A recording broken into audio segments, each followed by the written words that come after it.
Welcome back. This video will explain how the recalls table works in HearForm Pro.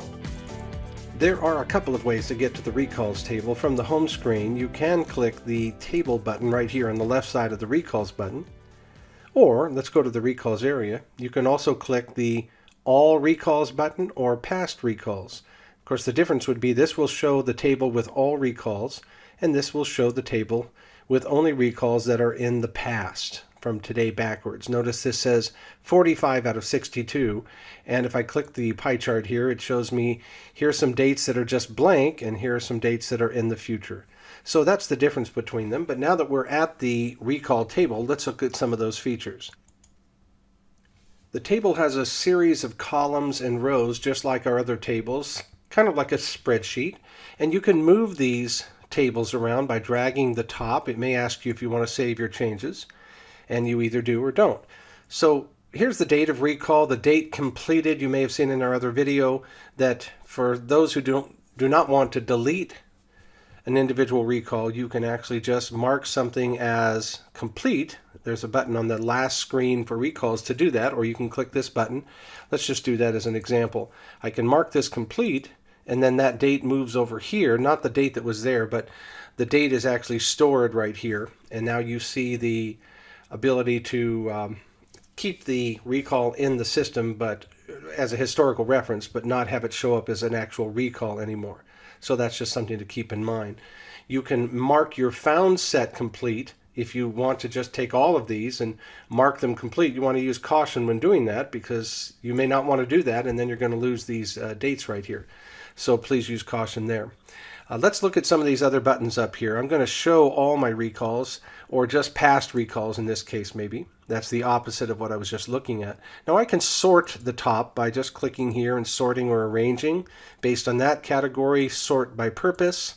As you can see, it kind of gives us a count for the total that are in that group of for the recall purpose. So I can go to the first row in that found set, in that group, the last row, by clicking those buttons. And as you just saw, we can find past recalls, we can find just today's recalls. We can manually search for a recall by clicking here. So if I wanted to find all recalls for today, yes, I could just click that button and see those 10 recalls. But let's show all recalls again. And if you wanted to put a particular day, you could put in, I'll put in 1-5. You don't have to put the year if it's this year. You don't have to put zeros in front of the 1 or the 5. And I'll just hit enter, and it pulls up the same 10. But again, you could search for any date or any date range. For example, if I wanted to find everything from January through March, I could put 1:3, and that means, watch what happens when I leave the field. It puts all the rest for me. 1 asterisk 2019 through 3 asterisk. That means January 1st all the way through March 31st. And when I perform that find, it pulls up all matching. In this case, there's really only one other than today, but you get the idea there. So I can find past recalls, today's. I can show all recalls. It's the same as clicking the button up here. I can unsort them if they're in a particular order, like if they're sorted by purpose. I can unsort them, and that means put them back in the order that they were added to the system. Occasionally that might help. I can go look at my tables here, and in this case I just want to come back to my recalls.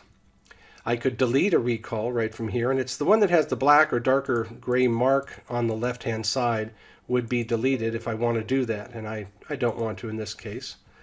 I can omit blank dates, and that just means, let's look at the opposite here. So here's a series of recalls that don't have a date to recall, perhaps because they were completed, or perhaps someone forgot to put a date in there, but that's just a way to omit those that are blank. Let's come back here.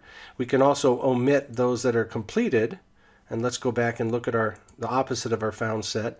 And so many of those that were completed before, actually all of them, were sent over to this other side.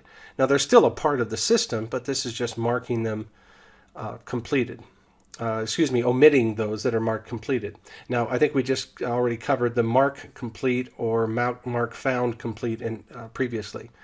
Our find options right here allow us to find and sort or arrange very quickly by office location, clinician, or purpose. For example, let's click this January button, and what it does is it finds everything, all recalls that have a date of recall for the month of January, and it automatically arranges them by purpose. So that's a little bit faster than maybe clicking here and then sorting or arranging them here.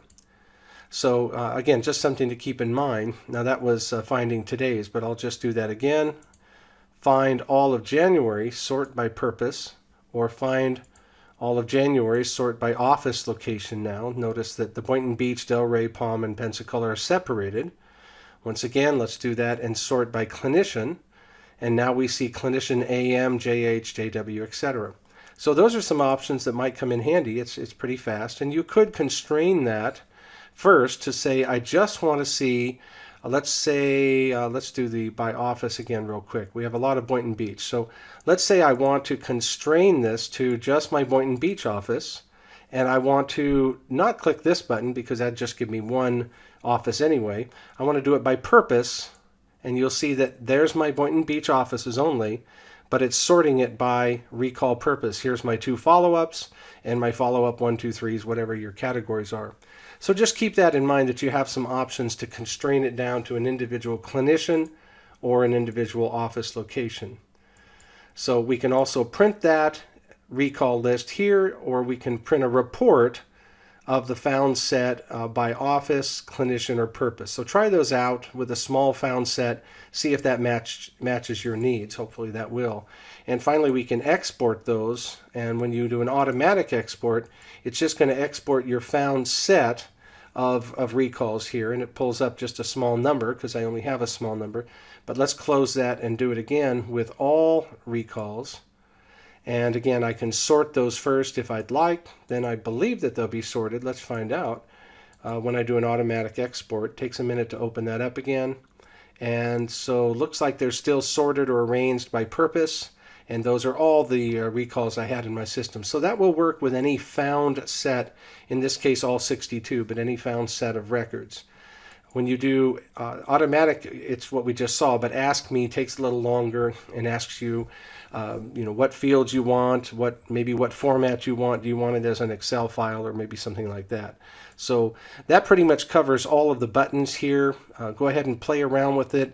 Scoot these around if you don't like them in that particular order. You can put clinician first, and just put these in any order. And you can also omit individual recalls if you want to do something by clicking on it here and going up to recall and omit this recall, or Control T. Omit ends with the letter T, that's how I remember it. And that just means omit it from the list. So I could cherry pick and say, I want to omit that, Control T, Control T, Control T, Control T, and then I could export or print that list. So you can go through this group pretty easily. Keep in mind that you can also constrain to just a particular person when you do your searches, and that will maybe make the list smaller and a little bit more organized for you. So please do follow up with the other video on recalling on the home screen, and you may have already seen the overview one, but the home screen one is going to be very helpful, showing a nice new feature. Thanks for watching.